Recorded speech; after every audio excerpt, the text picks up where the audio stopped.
this go about as well as it could have for you? It did. It did. Visualize. You know, I'm a big believer in the law of attraction, and I read books on this stuff, and I study this stuff, and I visualize, and I picture I always visualize me winning. I don't think defeat, and I don't think like that, and I don't picture stuff like that, and I never will. And it sounds, you know, cheesy, but I started studying the self-help stuff probably 5 years ago, and it's literally changed my life. And just visualizing. I really believe in myself, and I work hard. You've been really fired up to catch some attention here in the division. Do you think that you did that tonight? I hope so. I mean, I hope so. They don't want to fight me. Would you want to fight a 6'3" lightweight if you're 5'9"? No, of course they don't want to fight me. And yeah, I hope I did. I mean, what else can I do? That's my third finish in a row against a high-level opponent. That's the first time Joe Duffy's ever been knocked out, and he had 18 professional fights, and that's the first time he's ever been knocked out. So yeah, I better have got some attention. And do you think they'll get you on that Austin card? I'll get on the card, but what I want is a main event spot. I don't want to be on the card. I want a main event spot. I'm 8-1. That's one of the highest winning percentages in the whole UFC. It's time to move forward now. I'm 30 years old. My goal is to be a world champion. How many Joe Duffys do I have to beat? Who would you want to fight in that spot? I want to fight the winner of next weekend, Anthony Pettis Poirier, because I'm not going to shoot too low and ask for a number 3 ranked guy that I'm not going to get. But you know, Pettis or Poirier is ranked number 8 in the world, and whoever wins that fight is going to take that ranking and be ranked that. So yeah, I'll take that. I want that. That's who I want. And the time frame is perfect. Give them a couple weeks to heal up and get in camp. Yeah, I'll take that fight.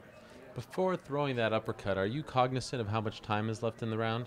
I heard my corner say 10 seconds, and you know what? Believe it or not, I was shocked because this event is this venue is so big, and I could hear everything. I've never heard anything so clear at this as I have this fight with instructions. I don't think that. I heard every single time they told me the time, 1 minute, whatever. I couldn't believe it. And yeah, I heard him say 10 seconds, and I knew he was down that round. I knew he knew that I was outpointing him that round, and I knew he was coming in, and I figured he was coming in with a right hand. And I feinted the knee, and I was going to try to land the knee and you know, land that one. But I heard him say throw the uppercut, and it was just, you know, I listened. I should have listened earlier because they said it was there the whole time, and I knew it was, but I heard him, and I threw it, and here we are. Do you think he won the first round?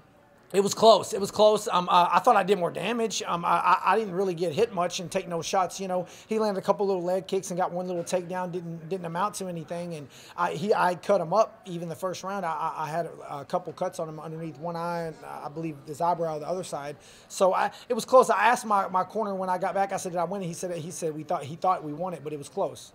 Did he protest the stoppage at all? Did you hear him? I think maybe he did a little bit at first, but honestly, he was out. When I hit him with the first one, I thought about not even going down to the ground with him because I thought he was done. But then I saw his head hit and it kind of woke him up. So then I went in for the kill and finished him. But he was hurt really bad.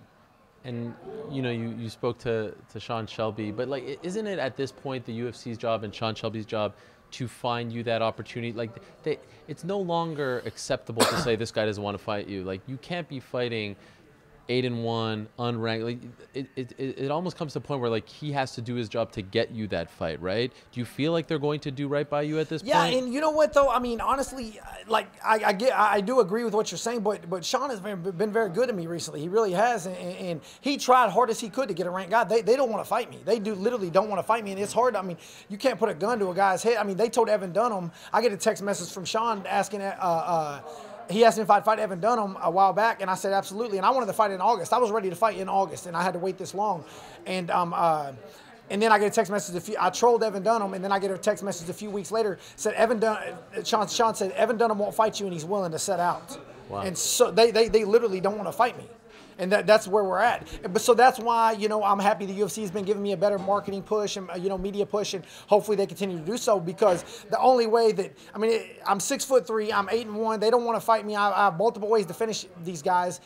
But the thing is I'm in the high risk, low reward category right now. So I need to move myself into the high reward category, which is by making my name bigger. And I'm doing my part, so hopefully, you know, the UFC, they've really helped me recently and gave me a good push, and hopefully they continue to do so. Can you quickly, just one more time, What did you see with that he was doing? Was it dipping down?